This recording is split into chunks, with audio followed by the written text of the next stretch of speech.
Well, hi, hello, and how are you doing out there in internet land? My name is Brian Trippett. I am the Front Porch Conservative, and welcome back for some of you. For some of you, welcome for the very first time to Front Porch Brunch, a fun little live stream that we do on the weekends to try and review the week's news, give our views, and basically try to solve all the problems of the world.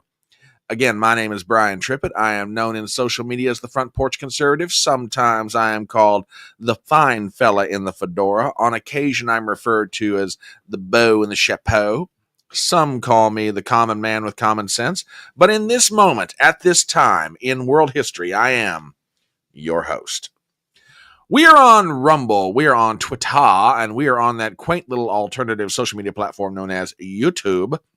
So if you would not mind, if you're not a subscriber already, go ahead and give me a sub on YouTube, give me a sub on Rumble, give me a follow on the Twitter, and we will try and do a good show for you this morning. I'm not going to lie, I am feeling better this week than I probably have, and I literally could not tell you how long. I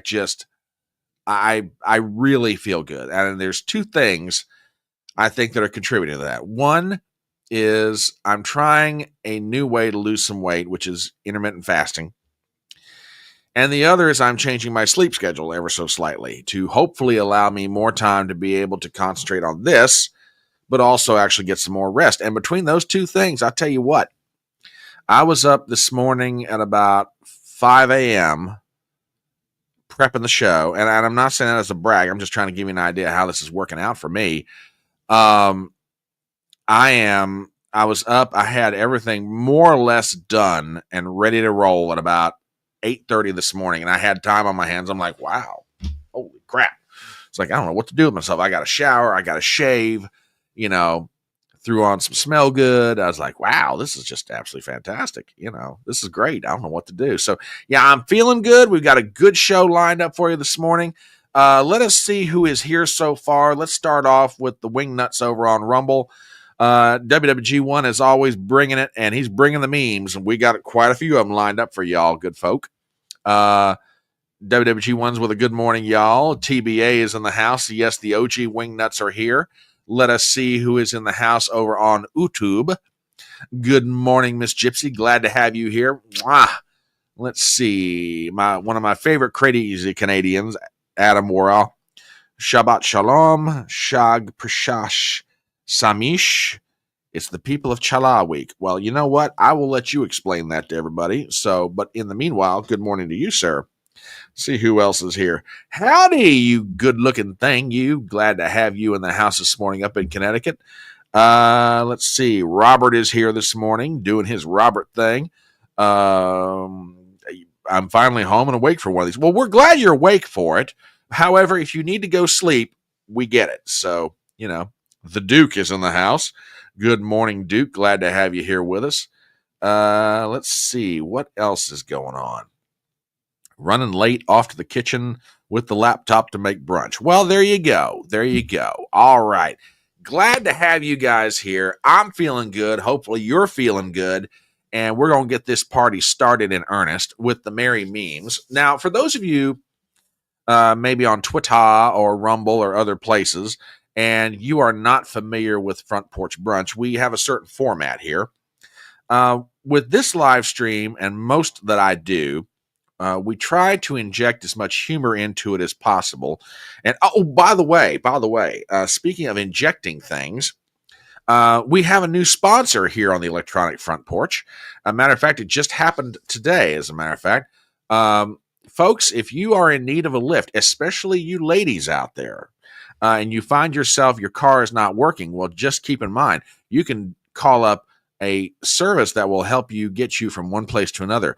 We are now sponsored by Gigolo Limo, and their motto is, what can we do to help improve your ride? So yes, Gigolo Limo, what can they do to improve your ride? So I understand they're targeting, they are targeting a female audience. Now, I don't know if that motto of theirs is going to go over with some people, but yeah. WWG1 says, oh, so you got another sponsor. It's not giving you any money then. Well, yeah, more or less. So, there you go.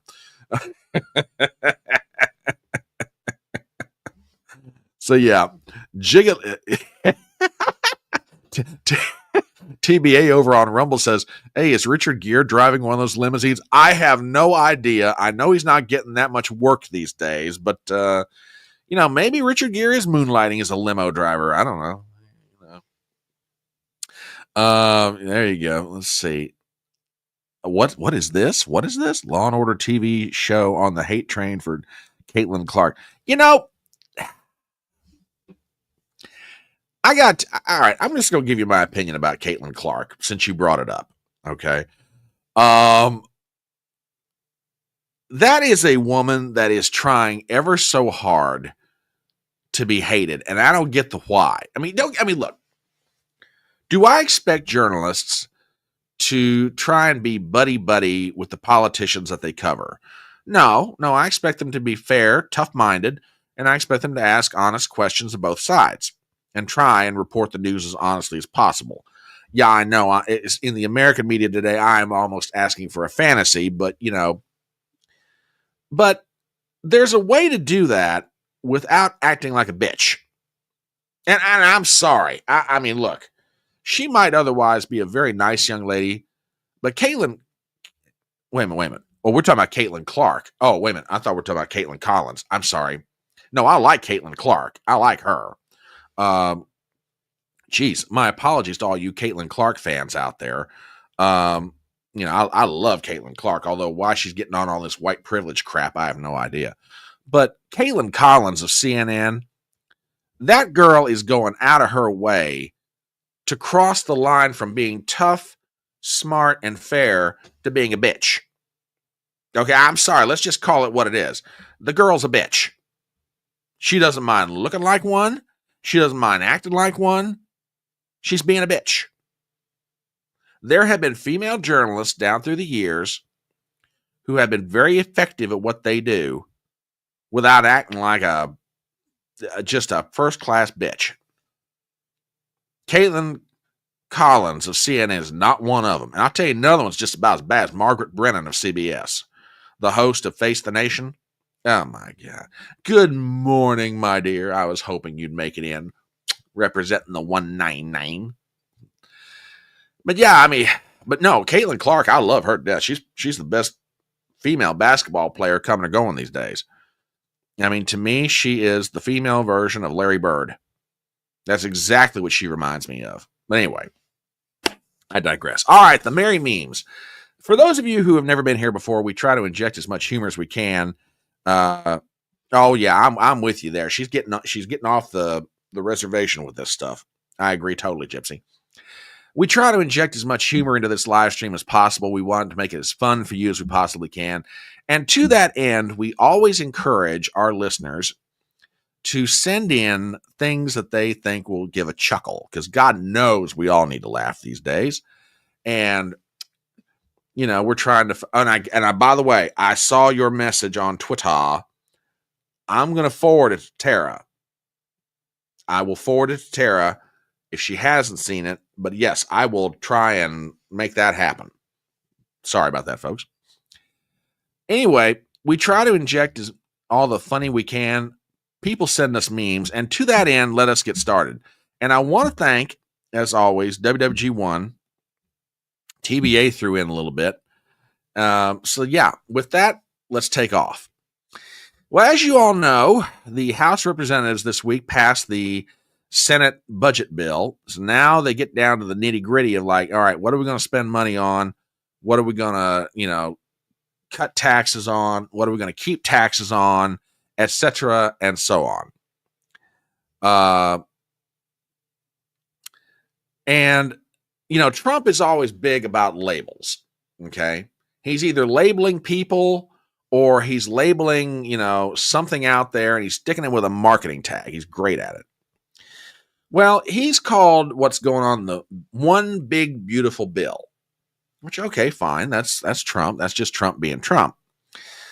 However, apparently Trump is rubbing off on the Republican members of Congress, because while they have not necessarily adopted a marketing strategy for what they're doing, they have, however, invoked ancient Oriental philosophy to kind of explain what some of the things they're going to be doing. I mean, for example, they have come up with this to explain tax policy going forward. Tax on, tax off. So I don't know if this is going to help them with explaining what they're doing, but they're going this route. So take it for what it's worth, folks. Take it for what it's worth. We'll see how well this works out for them. We'll see what happens. So, all right. So there you go. Now, so we know that's going on. And now, a lot of things get said about your host and the electronic front porch. And some of them are very unfair, by the way. But above all else, we here on the electronic front porch will always try to defend the downtrodden. And one of the most downtrodden groups that I think gets way too much unfair negativity are blondes, particularly ladies who are blonde.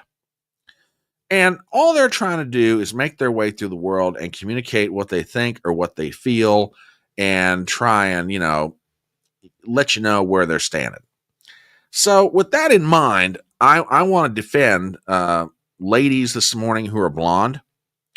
Because, I mean, it's awful in their case trying to go to the grocery store and tell people what they need. I mean, for example, this poor woman went to the Whole Foods and argued with the guy at the meat counter. She wanted grass-fed organic chicken, and the guy's trying to explain to her, hey, we don't feed grass to chickens. I don't know, folks. I mean, to me, this seems fairly reasonable what she's asking for. And this poor guy, I don't know what his problem is, but he's having a communication issue. So make of that what you will. I mean, all she wants, grass-fed organic chicken. And like, lady, we don't feed grass to the chickens. I don't know, folks. I think she's getting the short end of the deal. But that's just me. That is just me. So WWG1 over on Rumble says, I only eat chickens that are fed chicken. I hope your chickens are always fat and plump, sir. That's all I'm saying. That is all I am saying. Oh, Adam, no! How? Oh my! This is untoward. This is so untoward, sir. Oh my goodness! I tell you the truth. I can't believe this commentary, ladies and gentlemen. Just terrible, terrible. I say terrible. Oh my goodness. Oh my goodness. Oh, speaking of commentary, TBA's like, I can't disavow that one. Nope. Jeez. My audience. I love you guys. You're crazy. Anyway, did you know, speaking of commentary, did you know that the Daily Wire was trying to come up with an alternative conservative version of Family Feud? Now, as y'all know, the Daily Wire is trying to branch out into different things. They're making movies. They're trying to do television shows, aside from their political commentary, which is fine. I got no problem with that. If they can make it work in the marketplace, so be it. Well, I guess to that end, they were trying to come up with a conservative version of Family Feud. However, I don't know if some of the questions that they wanted their host to ask were really going to go over with the general public. I mean, for example, we got a hold of one of the questions, interestingly enough. And here's one. Name something the government can stick up their arse. Oh, my word. Now, the answers are great. I love the answers, but I don't know if this question's going to... I don't know how well this question is going to go over with the general public. So, I mean, we'll see what happens here. Just saying. TBA says, all of the above is not on the list. Well, it should have been, sir. It should have been. I'm just saying. Crazy. Crazy indeed. All right. What else have we got going on? Oh. By the way, in the science and technology department, Did y'all hear this week about the fact that scientists, or maybe last week, I forget which, the weeks just are flying by right now. Did you guys hear that scientists have somehow figured out a way to recreate dire wolves? Now, if you are fans of the show Game of Thrones, you'll know what a dire wolf is. It's basically an enlarged wolf. Okay. Well, this is one of those moments in time where I don't think the scientists are going to stop right there, because apparently, and I don't know if you guys have heard about this yet or not, but we are on our way to some interesting combinations of animals. I mean, for example, did you know that apparently scientists are this close to creating a dire doodle? I mean, I don't know, y'all. That is some funky, funky stuff right there. A dire doodle indeed. I'll tell you. Man, these scientists, man, they're coming up with some really, really wild stuff. Wild stuff indeed. So, I don't know, man. I don't know. Just plain crazy. Crazy. All right. What else do we have in the way of the merry memes this morning? Yes. Did you know, animals are a lot smarter? Yeah, exactly, Lana. Exactly. They do not pay attention to Jurassic Park. Oh, dear. Yeah.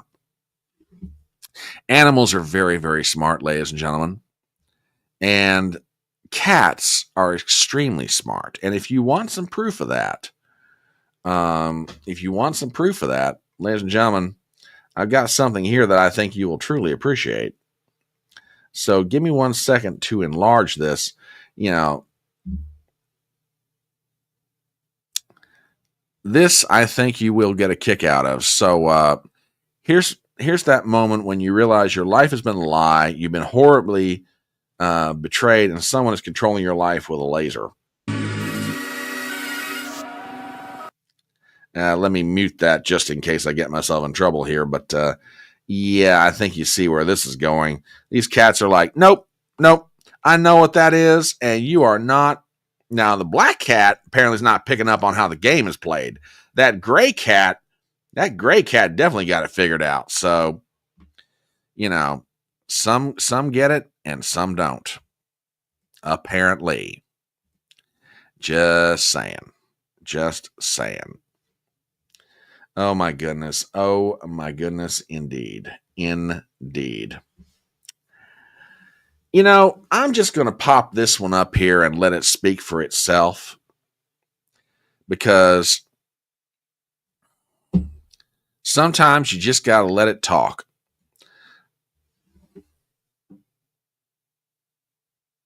There you go, folks. There you go. Suddenly, the people who can't pay their student loans back are experts on tariffs and the stock market.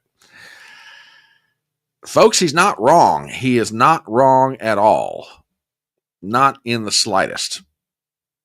So, yeah, and they failed Econ 101 too, says TBA over on Rumble. Yeah, you got that right. You got that right, brother. Absolutely. Now, as I said earlier, Donald Trump is famous for many different things. Mostly, he is an absolute genius when it comes to promotion. But every so often, he'll come up with a phrase that kind of really sums up the zeitgeist of the moment, the thrill of the situation. And in terms of how he's handling the Chinese right now and this whole tariff situation, you know, you could really say that Donald Trump has got a true handle on how to explain to the Chinese that, you know, they need to cool it.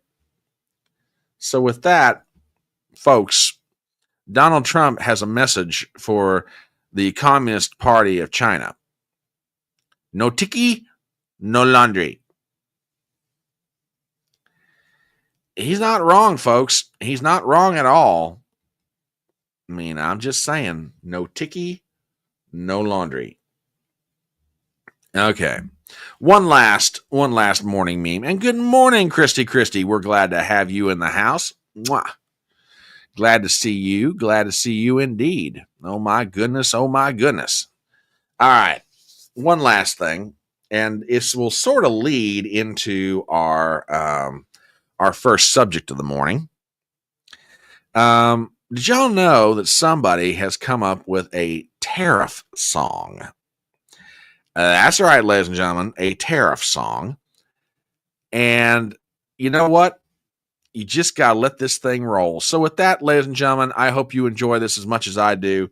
Take a listen. And now, the nations of the world, brought to you by Donald Trump. United States, Canada, Mexico, Panama, Haiti, Jamaica, Peru, Republic, Dominican, Cuba, Caribbean, Greenland, El Salvador, too, Puerto Rico, Colombia, Venezuela, Honduras, Guyana, and still Guatemala, Bolivia, then Argentina, and Ecuador, Chile, Brazil, Costa Rica, Belize, Nicaragua, Bermuda, Bahamas, Tobacco, San Juan, Paraguay, Uruguay, Suriname, and French Guiana, Barbados, and Guam, Norway, and Sweden, and Iceland, and Finland, and Germany, now in one piece. Switzerland, Austria, Czechoslovakia, Italy, Turkey, and Greece, Poland, Romania, Scotland, Albania, Ireland, Russia, Oman, Bulgaria, Saudi Arabia, Hungary, Cyprus, Iraq, and Iran, there, Syria, Lebanon, Israel, Jordan, both Yemen, Kuwait, and Bahrain, the Netherlands, Luxembourg, Belgium, and Portugal, France, England, Denmark, and Spain, India, Pakistan, Burma, Afghanistan, Thailand, Nepal, and Bhutan, Cambodia, Malaysia, then Bangladesh, Asia, and China, Korea, Japan, Mongolia, Laos, and Tibet, Indonesia, the Philippine Islands, Taiwan, Sri Lanka, New Guinea, Sumatra, New Zealand, then Borneo, and Vietnam, Tunisia, Morocco, Uganda, Angola, Zimbabwe, Djibouti, Botswana, Mozambique, Zambia, Swaziland, Gambia, Guinea, Algeria, Ghana, Burundi, Lesotho, and Malawi. The Spanish Sahara is gone. Nigeria, Chad, Liberia, Egypt, Benin, and Gabon, Tanzania, Somalia, Kenya, and Mali, Sierra Leone, and Algeria, Dahomey, Namibia, Senegal, Libya, Cameroon, Congo, Zaire, Ethiopia, Guinea, Bissau, Madagascar, Rwanda, Majorca, and Cayman, Hong Kong, Abu Dhabi, Qatar, Yugoslavia, Great Mauritania, Pennsylvania, Monaco, Liechtenstein, Malta, and Palestine, Australia, Sudan. And there you go, folks. There you go. Donald Trump all over the world in 80 seconds. Oh my gosh. Crazy indeed. Oh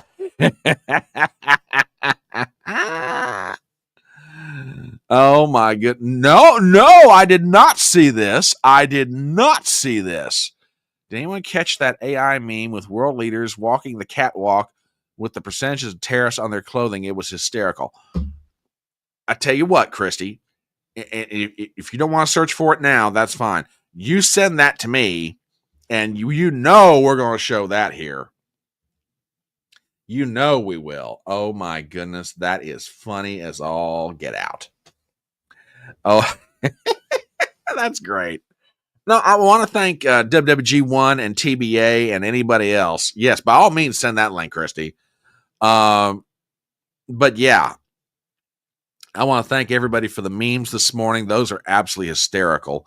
And we're going to dive right into our first subject because I've got a baseball game for my great nephew that I'm going to be attending. So we're going to compress this as much as we can, but we're going to try and have as much fun as possible. So, folks, there's great economic news popping up all over the place. I mean, I don't know if you guys heard about this or not, but earlier this week, inflation eased to 2.4% in March, lower than expected. Core inflation is at a 4-year low. Hallelujah. Glad to hear it. Woohoo! That's fabulous. Then you get news that the wholesale producer index fell unexpectedly by 0.4% in March, showing inflation easing off a little bit for the producers. That's great. Woohoo! All right. That's right. But what's everybody want to talk about? What is everybody talking about this week? What is everybody on everybody's brain? Tariffs. Tariffs. Oh my God, the tariffs. Oh, it's terrible. Oh, wait a minute, folks. Wait a minute. WWG1 has found the link. Hang on to that item that. Wait a minute. Hang on, I got to kill the volume on this, but this is definitely funny. We'll play it. Oh, this looks hysterical. Okay, hang on, folks. This is compliments of Christy and TBA. So, folks, I hope you get as big a kick out of this as I do. Check it out. Let's see, can I play any of this music? We'll play it. We'll see what happens. Oh, this is funny.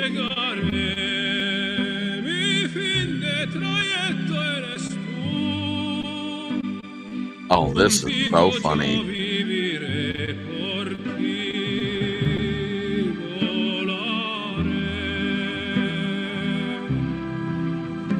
Oh my gosh.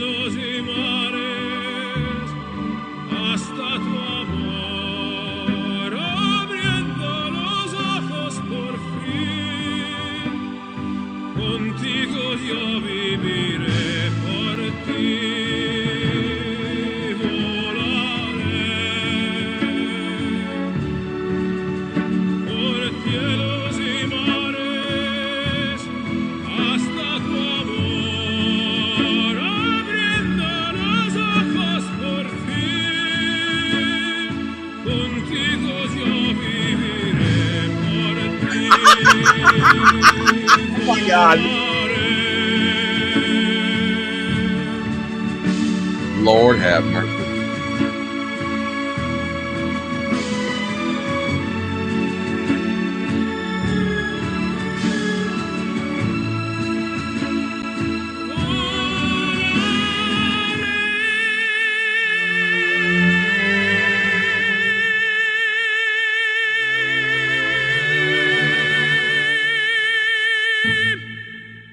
That is great. That is absolutely great. Oh my gosh. Thank you, TBA. Thank you, Christy. That is absolutely hysterical. Thank you so much. That is great. Now, if YouTube pops me for opera music, I'm going to get PO'd.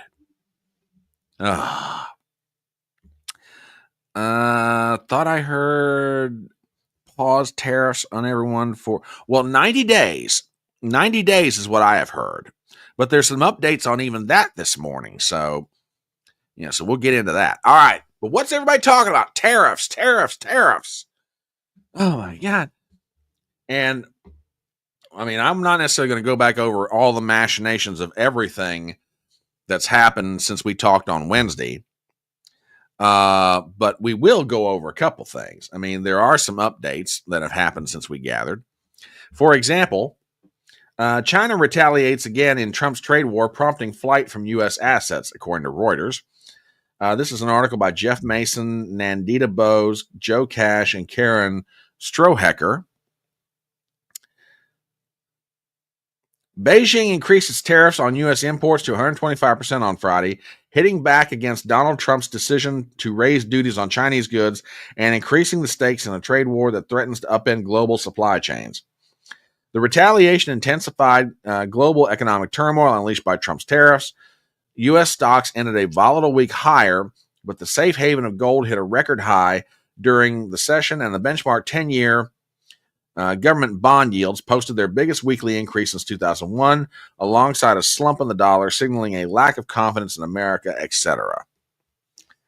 All right, so you got that going on. Then you couple that with this piece of news, and this just broke late yesterday, and it's just now getting out on the wires this morning. We've got the following update, and it goes something like this. Trump exempts phones, computers, and chips from new tariffs. Article by Aaron Dougherty of CNBC. Smartphones and computers will be exempted from Trump's reciprocal tariffs. The guidance also includes exclusions for other electronic devices and components, including semiconductors, solar cells, flat panel TV displays, flash drives, memory cards, and solid state drives used in storing data.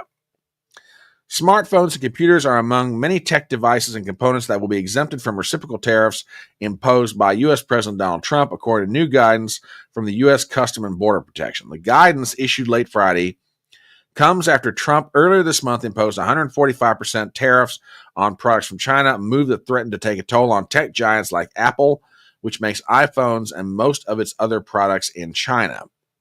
The guidance also includes exclusions for other electronic devices, including semiconductors, solar cells, flat panel TV displays, flash drives, and memory cards.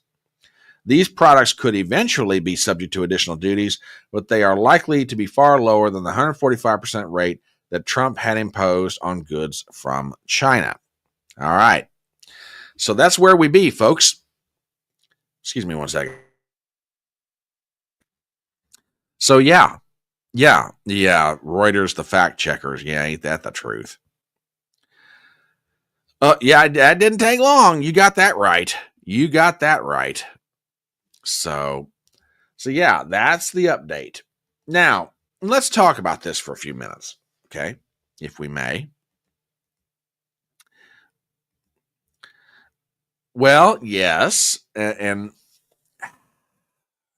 there are a lot of moving parts going on with this whole thing. But I think it's kind of obvious to anybody now watching this. Trump, this is flat out, this is all directed toward China. Now, Trump's made the statement, we got $1 trillion trade deficit with China. Not quite so much. It's more along the lines of $263 billion. Okay, and this is from MarketWatch.com. So you got a $263 billion trade deficit with China. Okay, I've got a whole bunch of things on this, or at least some thoughts. Okay. It's quite obvious to anybody who's looked at the American heartland over the past, call it 35 years. The trade deals that we negotiated, NAFTA, among others, were definitely not to the benefit of the average American worker. How many towns? Oh, no, I agree with you. A $263 billion trade gap is not small at all. Not in the slightest. But definitely not the $1 trillion that Trump's referring to, unless he's adding in something else that I'm not realizing.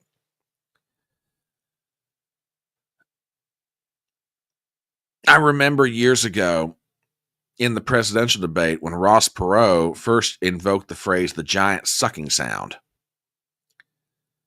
And what he was referring to was, it will take no time at all for manufacturers in the United States realizing that they can go across the border into China or somewhere else to move their manufacturing out of the country. Why? Because it makes economic sense. If you can produce the same product at a cheaper cost simply by reducing the amount you have to pay for the labor, of course you're going to do it. So you take NAFTA, and then you couple onto that giving China access to the World Trade Organization and most favored nation trading status. Take those three things together, and you begin to understand how and why a lot of the problems in the heartland have happened, such that you drive through towns now, some of them are ghost towns. They used to have factories of varying kinds, maybe more than one, but they definitely had at least one. Big smokestacks off those old factories. They're sitting empty, or they've been torn down. They're gone. And the negative ramifications come out of all that is just awful. I mean, you have individuals, their life, in large part, maybe for better or worse, was summed up by the fact they had a job, it was steady, it was reliable, and they went to work and they worked at that plant, 25, 30, 35 years, they retired. Their sons or daughters went to work at that place. I mean, how many of y'all know, either yourselves or you have friends generations of their family worked at the same manufacturer. I mean, if you do, put it in chat, put an F in chat. If either you know somebody or you yourself have family members that, you're talking generations worth of people who worked at the same manufacturing plant. TBA over on almost says 3 generations of my family worked for GM. Christy is, yep. I know what I'm talking about. That's gone now. 35 years of not just the Midwest. You can make the same argument in the Northeast. Yeah, exactly. Yeah, you can make the Northeast, the South, but particularly the Midwest and the Northeast. They're gone. And Trump's looking at that situation going, ain't no way this is good for anybody. And if you stop and think about it, he's absolutely right. I mean, lay aside the cultural and the economic. Let's just talk about national defense. Do we really want the things that we would use to defend our nation to be manufactured by somebody else? I can't even begin to describe the amount of pharmaceuticals that are manufactured in China. Okay? That are manufactured in China, and if China woke up one morning and said, you know what, we don't feel like giving it to you anymore, how quickly could they cripple the health industry in this country? Trump's looking at all these factors like, we've got to find a way to get our manufacturing back, and we got to do it fast. Now, there's trade-offs in all of this. Some of it for good and some of it for bad. I'm willing to give Trump benefit. I mean, I said this the other night. I'm willing to give Trump benefit of the doubt. Okay? I'm willing to trust him on this. I mean, look, in the end, this is all directed. Oh, no, I agree with you. And it's going to happen fast. It could happen quickly. But how fast? Let's see. But that said, I do like to make a valid point. And this is not necessarily original to me, but it is original to Dr. Larry Schweikert, who is a noted historian. Many of y'all follow him on Twitter. And he does bring up a valid point. After we were attacked by Imperial Japan in 1941, inside of 3 years, we were manufacturing in this country the arsenal of democracy. Tanks, airplanes, ships. And it did not take us long to ramp it up. But we also had the industrial base to make that happen.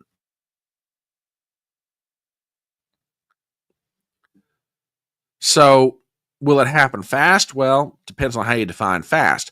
Could it happen quick? Yeah, I think it could happen quick. So we'll see what happens. But yeah, there's a lot going on right now and a ton of moving parts.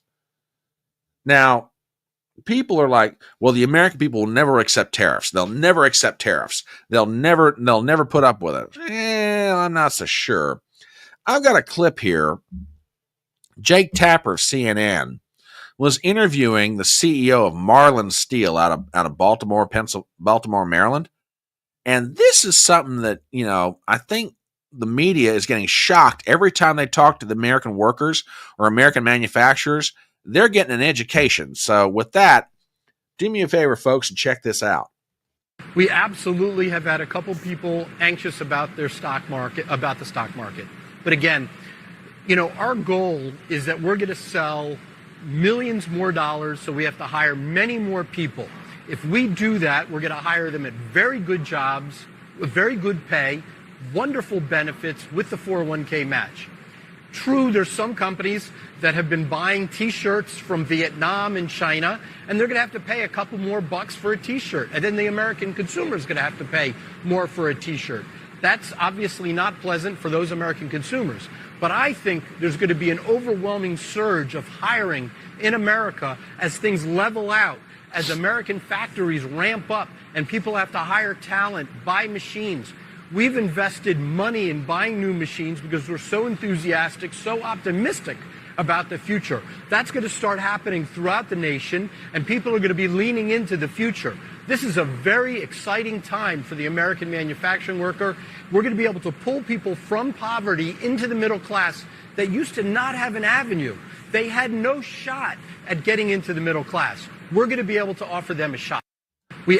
You know, I got to tell you something, and I mean this with all sincerity, with all my heart. I absolutely love the common sense of the American people. I'm sitting here and I'm almost about ready to cry. I mean it. And you sit here, well, they're like, well, Front Porch, you're being awful sentimental about this. Why are you wanting to cry? Because that guy said more in a minute and 15 seconds than a lot of politicians say in the course of their whole careers. That man explained in basic, commonsensical terms why it is that manufacturers in this country are standing behind Donald Trump saying, go, baby, go on and do it. Let them have it. And his point is valid. He's like, look, you've got some industries, yeah, they buy what they make. Oh, the look on Jake Tapper's face was priceless. He was shocked. He was shocked that this guy's saying it. But he's shocked not only that he's saying it, but what he's being told. I mean, the guy makes a valid point. Yeah, there are going to be some industries, they buy their products from maybe a Vietnam or whatever. Yeah, that's going to cost a few more dollars. And yeah, they're going to pass that on to the consumer. But he says, in my line of work, he's like, we're investing in machinery. We're starting to hire people. We're ramping up because we know it's coming. We know we're going to start manufacturing more stuff. And as we do that, we're going to bring people to the middle class. That guy, like I said, that guy said more in a minute and 15 seconds than most politicians will ever say on any subject that I have ever seen. And he gets it. He absolutely gets it. Oh, man. I mean, I watched that and I about cried. I just about cried. Now, the game, and I shouldn't call it a game, I really shouldn't, but in one sense it is. The game that Donald Trump is playing with the Chinese Communist Party, Xi Jinping, the president of China, is a very serious one. And there are risks on both sides. China controls a lot of our debt. Now, I said it the other night, and I cannot wait to sit down with an expert and talk this thing out. Everybody's like, well, Trump was being strategic, yada yada. I don't know, man. He started looking at that 10-year yield on the U.S. Treasuries and started like, let's back this off a little bit. So there's risk on that side of it. But on the other hand, you can make it pretty good. Yeah, agreed. But there is a flip side to that. There's a flip side. This morning, I have sent an invite. I've been meaning to do it for a while, but my brain's functioning well enough. I sent out an invite to the doc, WWG1. If she hasn't seen it yet, you might want to pass it on to her. She's got an email in her box. But I sent out an invite to the doc to come on and talk about this because I would love to get her take on all this. China's got some leverage on their side. We've got leverage on ours. And I want to play you a clip from somebody who is an expert on China, Dr. Gordon Chang. He was being interviewed on Newsmax. Aha! The doc has seen the email. Further developments, folks.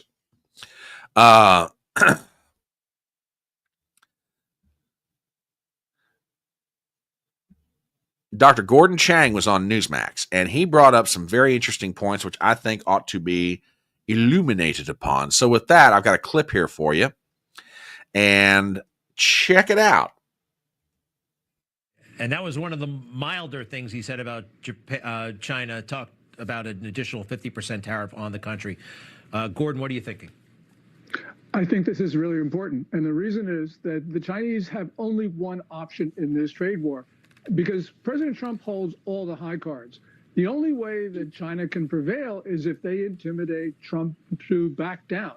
And with this 50% tariff threat today, what President Trump was saying was, I'm not going to be intimidated. I'm going to stand with the American people. I think China right now is in a very difficult place because Xi Jinping has created a political environment in which only the most hostile answers are considered to be acceptable. He's boxed himself in. China has no options right now.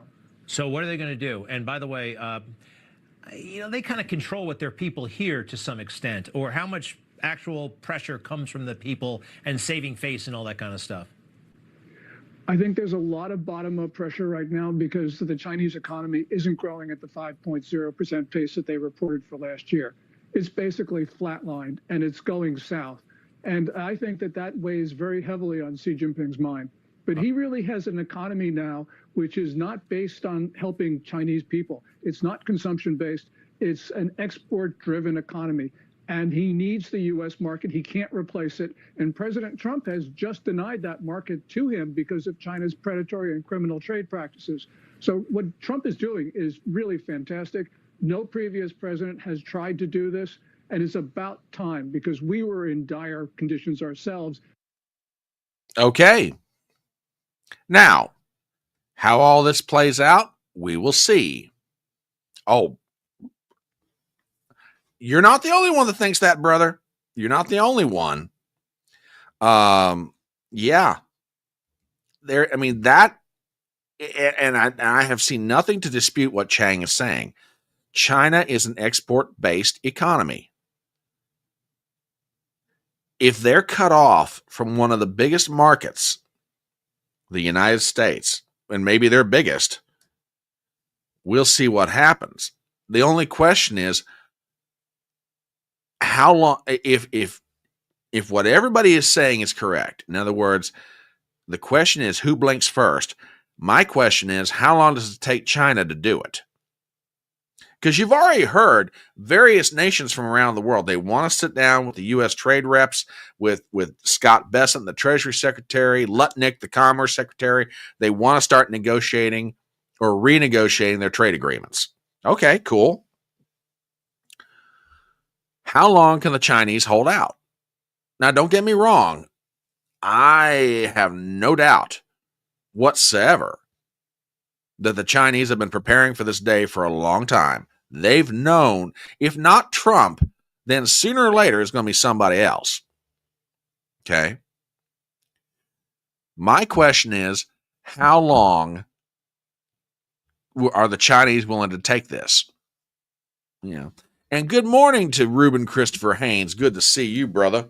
The global economy since 2008 is on the precipice of a global recession. However, if Trump plays his cards right and uses the power of the dollar to bring back manufacturing to America, the criticality here is that we need to realize that China and the other global G7 countries are not doing well, and it's time to bring accountability back to the financial system. All right. Thank you for that, sir. Greatly appreciated. I've heard that. And speaking of exchange system, there is one other card that the Americans have that, man, if they do this, I don't know where it takes us. The Treasury Secretary, Scott Bessent, the other day, and you guys have probably heard this. Give me an F in chat if you have. He said, we do have the option to delist Chinese companies off the American Stock Exchange. And I went, oh, crap. Really? They want to go there? I mean, now what it would mean, we'll see. But, oh, yeah, WWG1's heard that,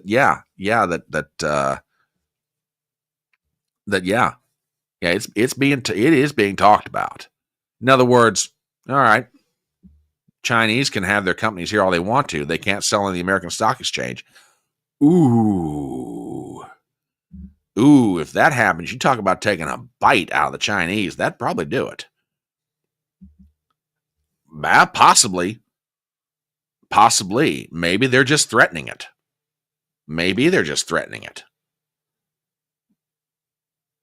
Maybe they're hoping that the threat thereof will just be enough to get the Chinese to the table.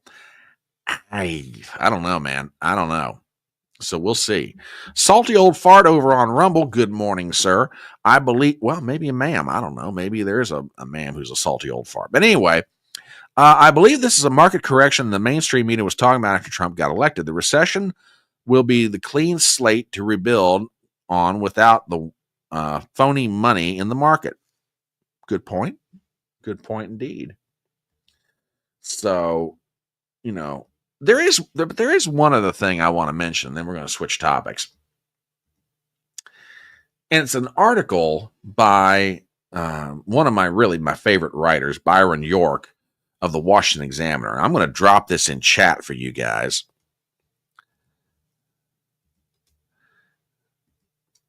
If you want to take a look at this thing, feel free. But it's a really good article. And I want to read one part of this, but let me pop this up here for you guys.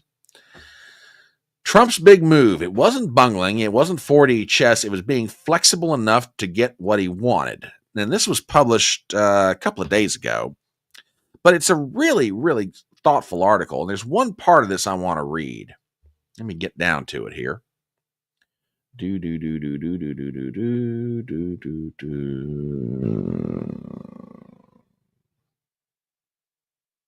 Here it is. So was it the bond market that caused Trump to realize he could not go through the wall? The markets, quote, were getting a little bit yippy, a little bit afraid, he said. Was it specifically the bond market? After all, the stock market had been plunging for nearly a week, and Trump stuck with his plan. I was watching the bond market, Trump said. It's very tricky, but if you look at it now, it's beautiful. But I saw last night many people were getting queasy. And this is Byron York writing, make of it what you will, but it does not matter if this was bungling or 4D chess. Look at what Trump got. Starting from zero, he has imposed the tariffs he wanted on the entire world. He says 75 countries now want to negotiate new trade agreements with the U.S. He gave them some relief with the 90-day pause, but the remaining 10% tariff will cause enough pain to motivate them to negotiate. If Trump had paused all the tariffs, countries would have assumed he was weak and felt no need to bargain. Now they have the 10% tariff still bothering them. It's almost as if Trump planned it that way. As for China, we have seen many critics say that Trump, rather than impose tariffs worldwide, should have focused on America's greatest trading adversary. Tariffs on China, they suggest, would be politically popular and, while economically significant, would not have caused the hair-on-fire market craziness Trump set off. In addition, Trump knows that many Democrats favor, or say they favor, getting tough on China. Not long before Trump announced the big change Wednesday, Rahm Emanuel, a leading party insider and a possible 2028 presidential candidate, said, quote, China, in my view, you can't raise tariffs high enough on them. If they want to bash Trump, Democrats who share that view will be reduced to criticizing the president's process instead of the substance, which will end up making them look small and him look big.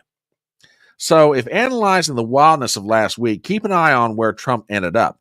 For better or worse, he imposed more tariffs than any president in a long time, set off a firestorm, and then made people happy, even as he kept many of the tariffs he wanted. Of course, he improvised.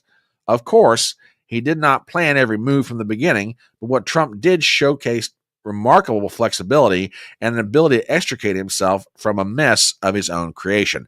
And you know what? That's not necessarily bad analysis. I tend to agree with most of what York wrote in that. So we'll see how all this plays out. We'll see. This isn't 4D chess. It's no limit poker, and Trump always plays like he's got pocket aces. That's a good way to describe it. That's a really good way to describe it. A real good way to describe it. Now, Adam asks an interesting question. Is this the death knell of globalism? That's a really good question. I mean, if you listen to Alex Jones, and I'm not going to lie, I occasionally pop in on Alex's live stream just to listen to what he's got to say. He's just happy as a clam. I mean, he's just like, yeah, this is going to do it. And I want to go back to something Kwan said a moment ago. Kwan's got a point. Is this going to happen like overnight, bringing back our industry, our manufacturing, ramping up production, yada, yada, yada? No, not necessarily.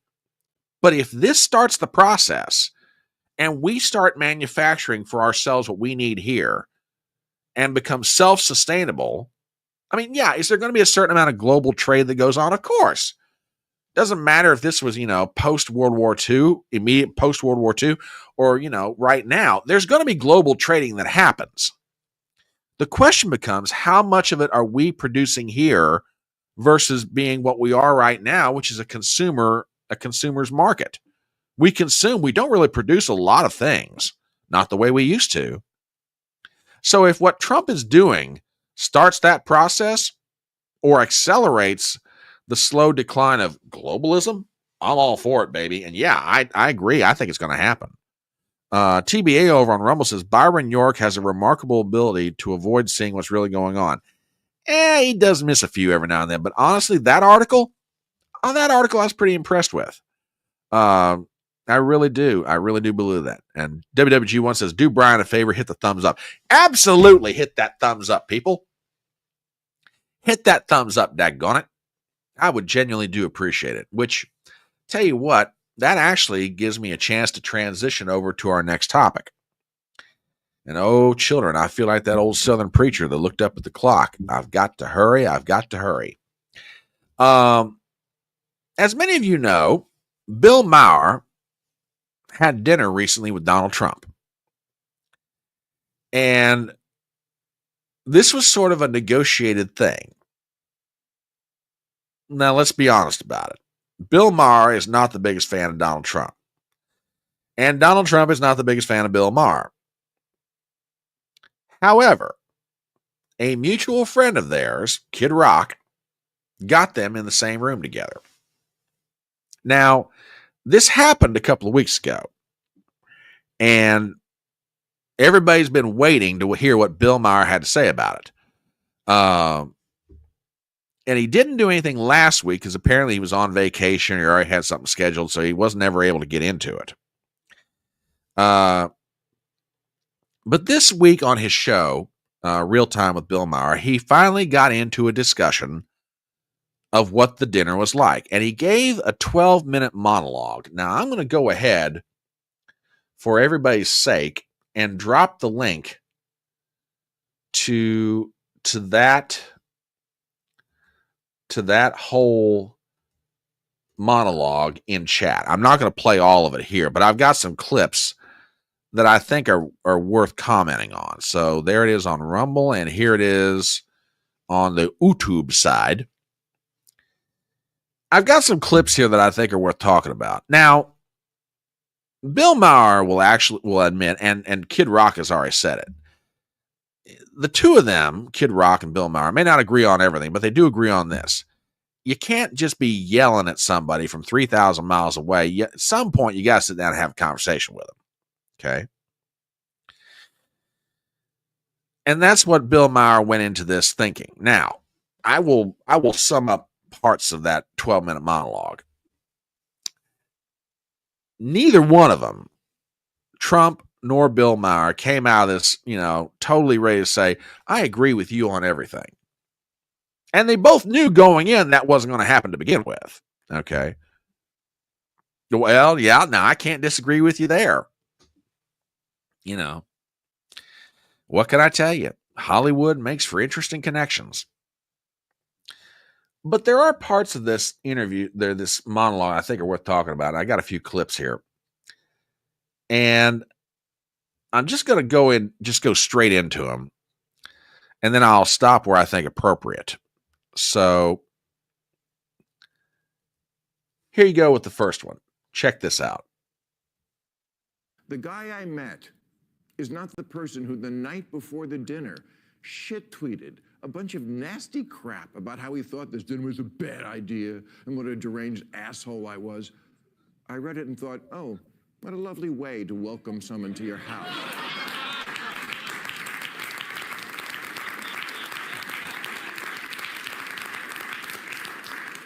But when I got there, That guy wasn't living there.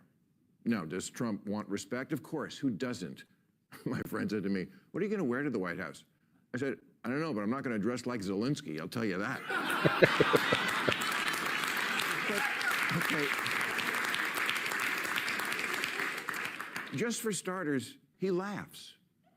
I'd never seen him laugh in public, but he does, including at himself. And it's not fake. Believe me, as a comedian of 40 years, I know a fake laugh when I hear it. And I thank you for them. No. Okay. All right. Now I want to stop here for a second. And I want to bring up something that I was going to save this for later, but it really seems wholly appropriate now.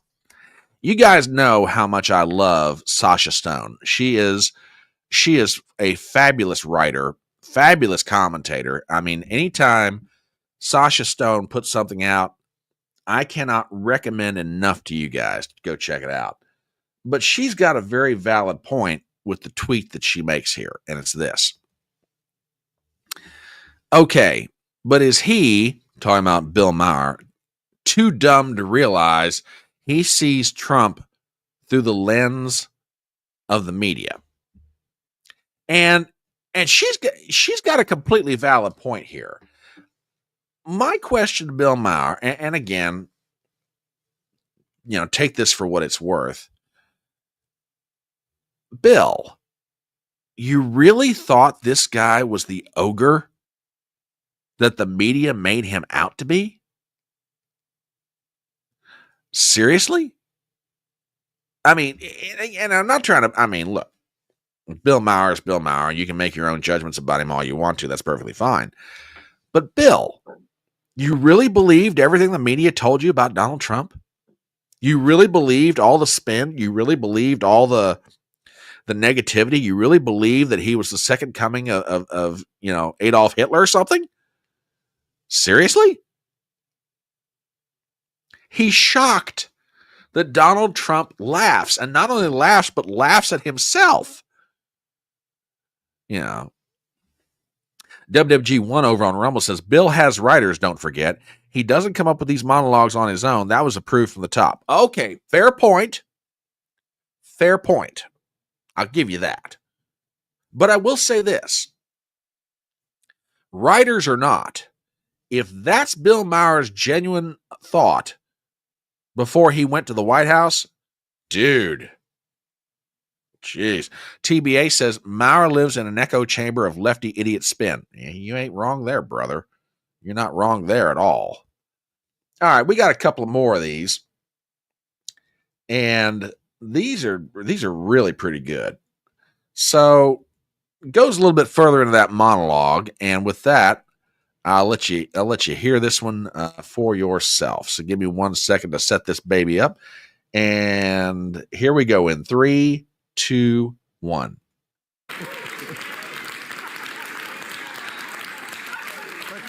Okay, example. In the Oval Office, he was showing me the portraits of presidents, and he pointed to Reagan and said, in all seriousness, the best thing about him, his hair. I said, well, there was also that whole bringing down communism thing, waiting for the button next to the Diet Coke button to get pushed and I go through the trap door.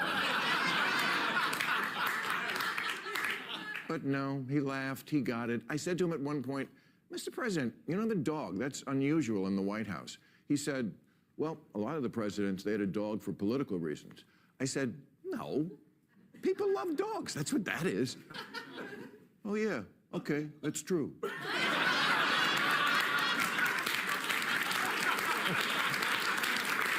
I'm telling you what happened.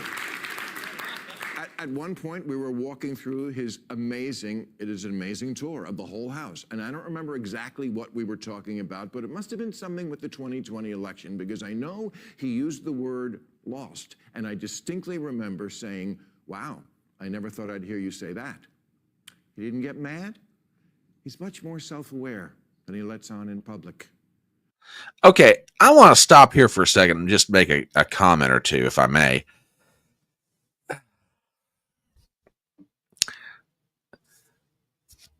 there's a lot of things that are said about Donald Trump, and all of them you could say are in one form or another have a certain ring of truth to them.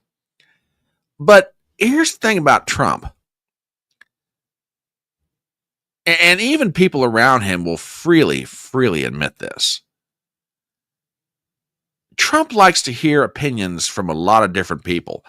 If I had the time, there is a clip, and you guys may have seen it by now.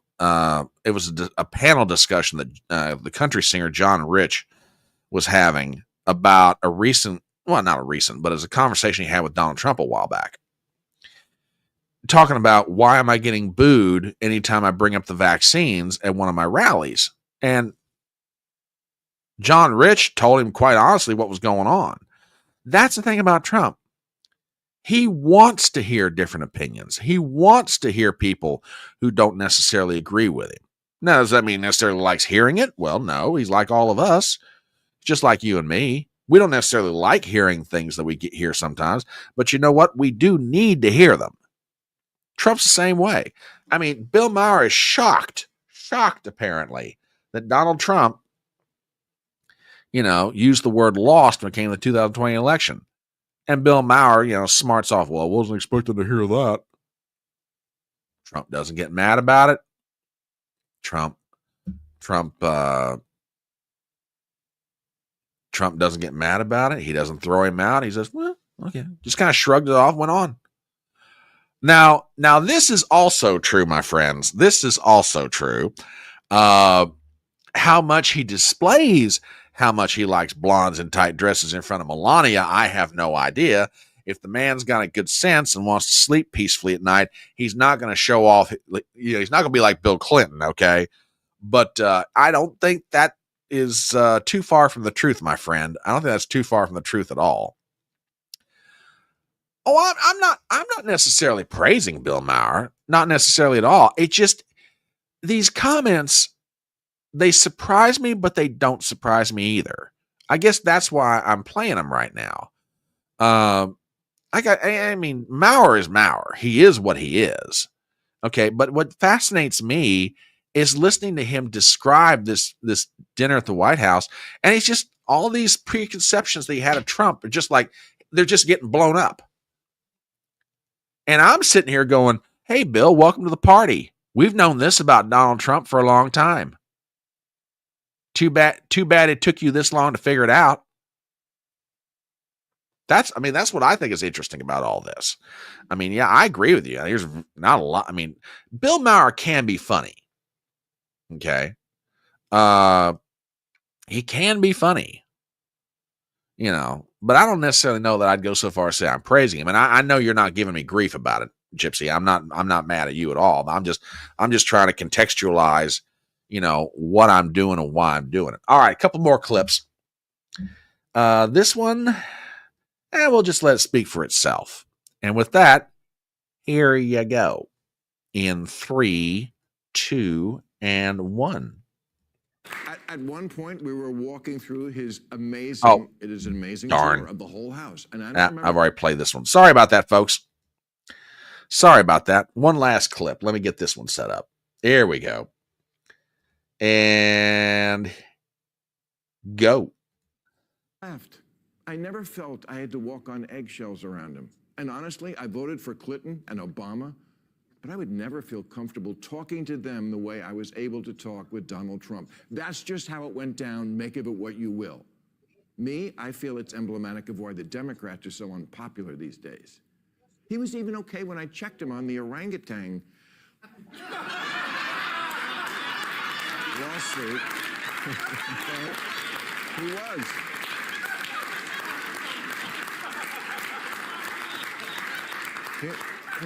He said to Dana White, Bill said my father was an orangutan, and I really love my father. And I said, well, Mr. President, I did that because I didn't like what you were doing regarding Obama's birth origins. I thought that was low.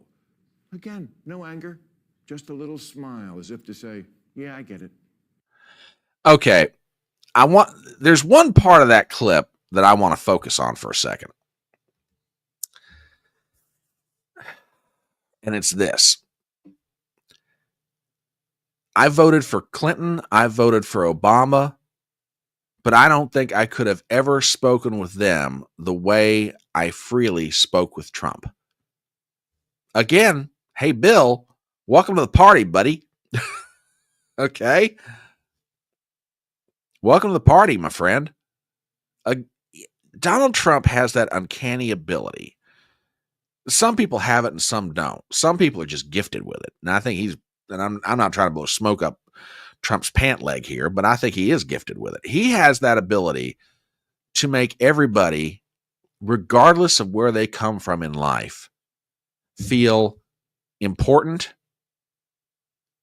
and that they're treated equally. He could talk with the construction guys passing out donuts in the morning in Manhattan and be talking with some world leader. And everybody feels like, I can relate to Donald Trump. I get this guy. He gets me. I have said for years, and I think WWG1's going to understand where I'm coming from with this. I find it fascinating that most of the people in my home state, which is West Virginia, absolutely love Donald Trump. That man has run in 3 elections in my state and has never lost a county yet. I'm almost sure. I have to go back and look at 2016. Let's put it this way. If he has lost a county or two in this state, it's very small numbers.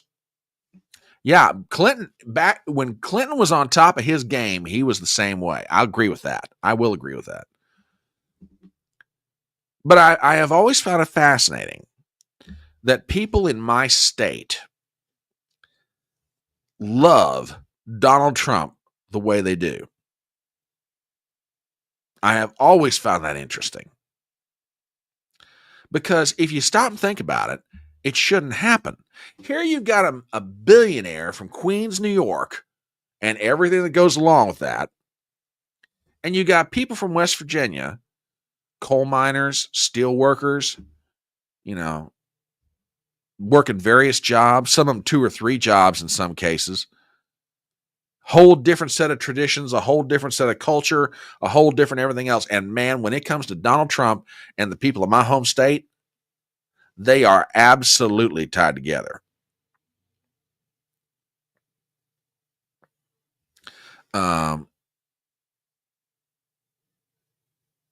They're just like, he comes here and the whole place goes crazy. Whole place goes absolutely crazy. And it's just that he's got that kind of a gift. It's truly just amazing. Yeah. Now this I will absolutely agree with. I get where you're coming from on this. Totally. I can agree with this 100%. And I also agree with this one too. Yeah. And that's all Bill's known for anymore, tragically. Yeah. Yeah. Yeah. You ain't wrong, my friends. You ain't wrong at all. So yeah, I found these clips to be fairly interesting, and I thought, well, let's bring them on here. We'll have a discussion about it. All right. Got a few minutes left before I have to depart. So we're gonna hop right into HodgePodge stew. Whoa! Stop it! I can bring enough technical difficulty to my own live stream. I don't need technical difficulty jumping out at me. Oh God. Anyway, sorry about that, folks. For those of you who maybe are here for the first time or you're checking this out, which, by the way, go ahead and subscribe, please, if you're not already. We do one section of the show called HodgePodge Stew. HodgePodge Stew are those stories that, yes, they're noted throughout the week, but maybe they don't get as much attention as some things should. You can turn autoplay in your browser off, Well, okay, I'll duly noted. Whether I do it or not is a whole other question, but duly noted. Thank you. Excuse me. these are stories that, yes, they do make the press, but they don't get as much attention as they should. And sometimes I think we really ought to just take a quick peek at them because some of these get really interesting. For example, during Trump's cabinet meeting this week, RFK Jr., the Secretary of Health and Human Services, dropped a piece of news that I'm looking forward to. If this comes to fruition in September, I'm really looking forward to. One of the things that RFK Jr. has said he wants to do as the Secretary of Health and Human Services is reverse the health crisis in this country. And one of the things that touches on many lives and many folks here in the audience, no doubt, is the subject of autism. How is it that, at one time it was maybe one in every 10,000 children that had autism, and now it's down to like one in every 30 something, the last set of stats we had. Well, Bobby Kennedy dropped a piece of news during the most recent cabinet meeting, and you know what? I'm just going to play this and let it speak for itself, because if this comes to fruition in September, man, you think what's been going on now has been interesting? Wait till we get into this discussion. So with that, here you go. We have now, the autism rates have gone from now most recent numbers we think are going to be about 1 in 31, 1 in 12, so they're going up again. From 1 in 10,000 when I was a kid.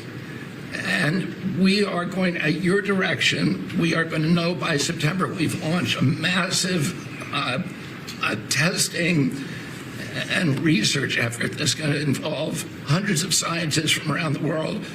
By September, we will know what has caused the autism epidemic, and we'll be able to eliminate those exposures. So big. Think of that. So it was 1 in 10,000 children had autism, and now it's 1 in 31.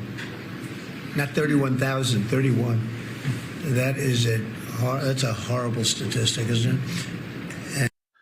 Folks, if again, a lot can happen between then and now, but if Bobby Kennedy Jr. and the NIH or whoever else is going to be involved in this, if they can release that kind of a study, number one, I want to see it anyway. I'm very curious. I mean, it hasn't affected me in that, I'm not married. I don't have kids.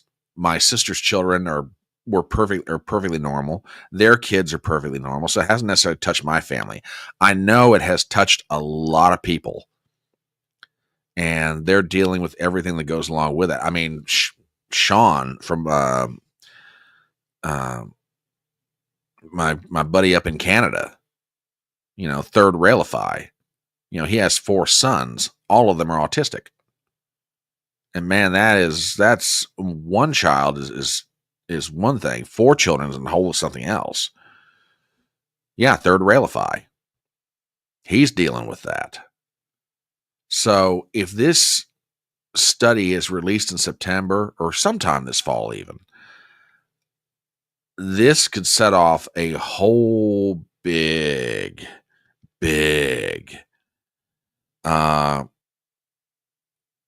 set of conversations, and I would definitely look forward to it.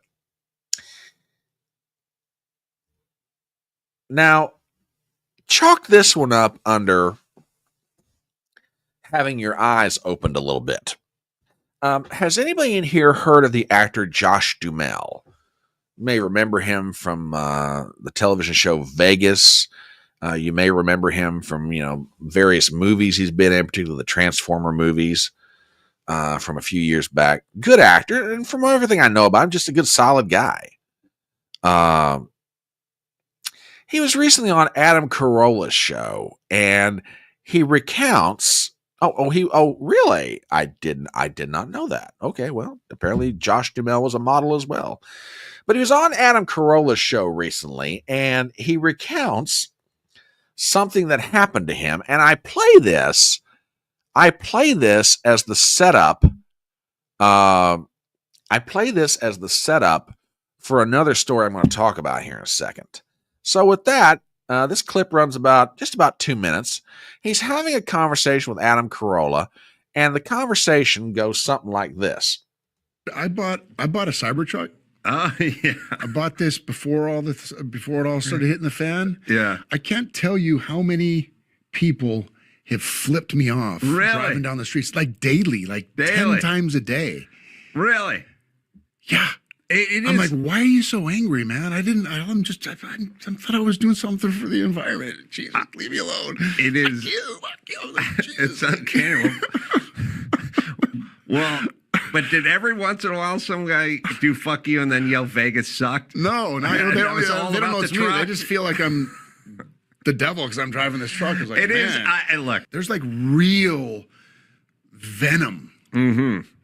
I'm like, what? And I got out of the car the other day and I said, well, that was rude. Mm-hmm.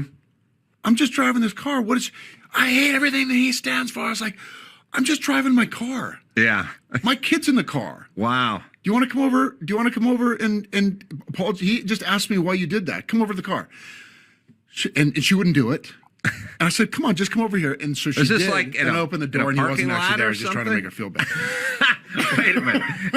Where is this? This is driving up my street that I live on. This is driving down the road to my Little Mills restaurant that I go to. It's on Ventura. And whatever. I find, I almost find it amusing. I'm mostly interested in the psychology behind it. Like, me too. Why are we so angry? Why are we so, I've never seen it so divided and so much vitriol. Divide. Yeah, between it's interesting. I'm really, with you. It's a fascinating study. I just feel like Jane Goodall studying chimps with a clipboard. Like at this point, I'm literally just studying humanity and how they're affected. Okay, now I play that, and like I said, I have no idea of Josh Duhamel's politics. I have no idea about where he's at politically. I find that exchange fascinating because let's just assume for a moment that, that Josh Duhamel is like the average typical Hollywood liberal. Okay. He's out there doing his liberal thing. He's trying to, do good for the environment and do good for all these causes and yada, yada, yada. Okay. So he's doing in his mind what he thinks is the right thing. He's trying to be environmentally conscious and all that good stuff. All right, fine. Well, he's driving down the street in his Tesla Cybertruck, battery operated, all that good stuff, not using fossil fuels and all that. He's getting cussed out and flipped off. And he's sitting here going, what? I'm trying to, what is this? Now I bring up that story to bring up this, and I'm sure if you haven't seen this is somewhat shocking and frankly downright scary. Am I surprised by what I'm about to show you? No, I'm not. It makes me sad. Have you guys seen this? This is from the Gateway Pundit, and the thing about the Gateway Pundit, they'll always take you back to the original article where they found it. Majority of left-of-center Americans now justify a Trump assassination. Let me read that headline again. A majority of left-of-center Americans now justify a Trump assassination. Article written by Ben Q. We've got the following. A shocking new study has found that a majority of leftists believe a successful assassination against Donald Trump would be justified. The survey, conducted by the Network Contagion Research Institute, well, that's a name, found that a disturbing number of self-identified leftists are now in favor of violence against their political enemies. According to their survey of an average of nearly 1,300 Americans, 31% of respondents said it would be at least somewhat justified to murder Elon Musk, while 38% said the same thing about Donald Trump. Among respondents who identified as left of center, support for these acts was significantly higher, 48% in Musk's case and 55% in Trump's. Nearly 40% of all respondents also stated that destroying a Tesla dealership in protest would at least be somewhat acceptable.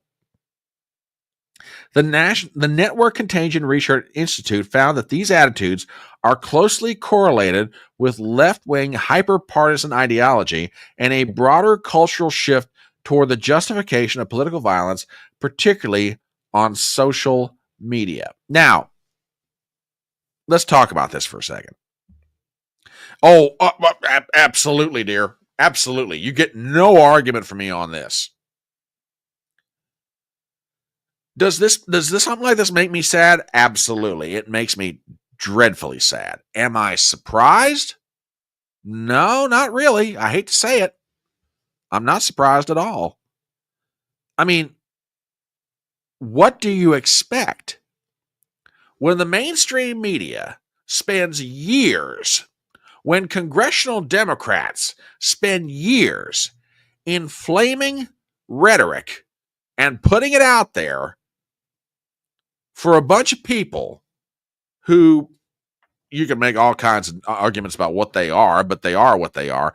When you fan the flames as bad as the media and congressional Democrats and even people not even in the Congress, we're talking about old Obama staffers, Hillary, for heaven's sake, everybody. When you got that kind of inflammation going on, what do you expect when you get a result like this out of a survey?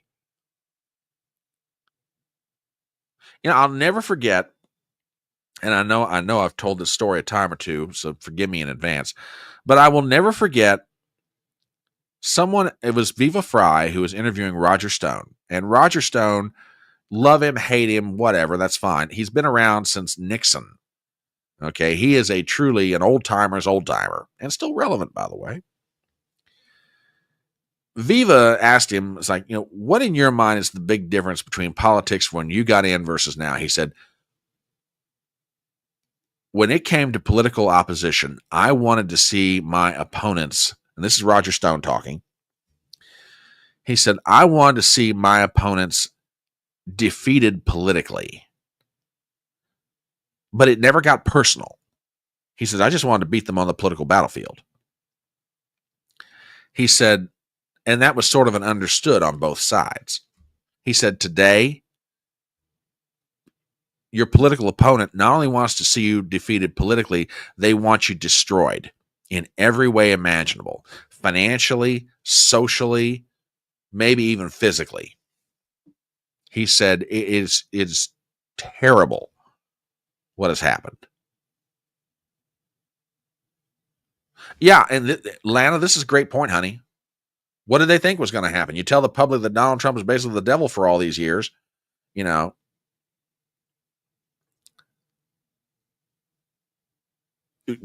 you're going to get this kind of a result in a survey. And this is a good one too. I mean, there was a time where even if you didn't agree with the politics of the man that held the Oval Office, if anybody tried to do anything to hurt the president, Democrat, Republican, Independent, didn't matter. Man, everybody's lined up like, you're not taking down our president. You're not going to do it.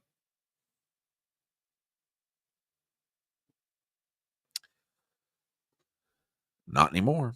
WWG1 says it wasn't personal back then because they were all on the same side. It was just a game. Now it's getting real. That's a good point, brother. That's a real good point. Motard! How you doing? What's up? Glad you're here. Glad you're in the house. Good to see you. Oh my, yeah, I read that survey. I read that article. And I'm like, holy cow. It's just sad. Genuinely sad. Crazy. Just plain crazy. All right, I tell you what. The clock has reached the point of being 12. Straight up. So we're going to go ahead and bring this train into the station. And I want to thank you guys so much for being here for Front Porch Brunch. This has been a load of fun. I hope you have enjoyed this live stream as much as I've enjoyed doing it. Oh, hello, Sculpt Some. Glad to have you here. Glad to have you here. No, thank you all. I mean, I'm just going to speak for myself for a second here. I know that every live stream is different in terms of energy and passion and everything else, but I'm not going to lie. Doing one of these, this is probably the best I felt, and I couldn't tell you how long. And I mean that. And I want to thank you guys for putting up with me for the past few weeks between travel and not feeling good and everything else. You guys are just great. It's starting to get back to normal in a lot of different ways. So this has been a load of fun to do this morning, and you guys have been absolutely tremendous. So do me a favor, go out, have yourself a great weekend. We will be back next week with stuff. Like I said, we're getting back to normal, so get ready. Hopefully we're going to start having a lot more fun. So TBA says, deviled eggs for Easter. No one has said anything, but I got to tell you real quick funny, and then I'm going to get out of here.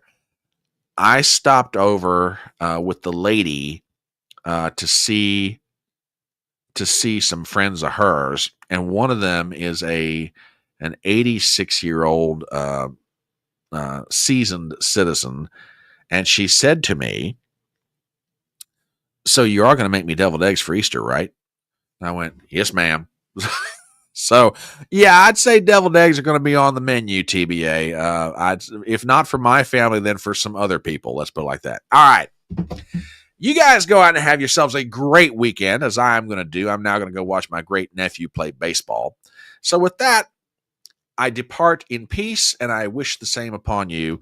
And please remember the words of that great American philosopher, Tom T. Hall, when he said the following: "It's faster horses, younger lovers, older whiskey, and more money." Have a great weekend. We'll catch up with you.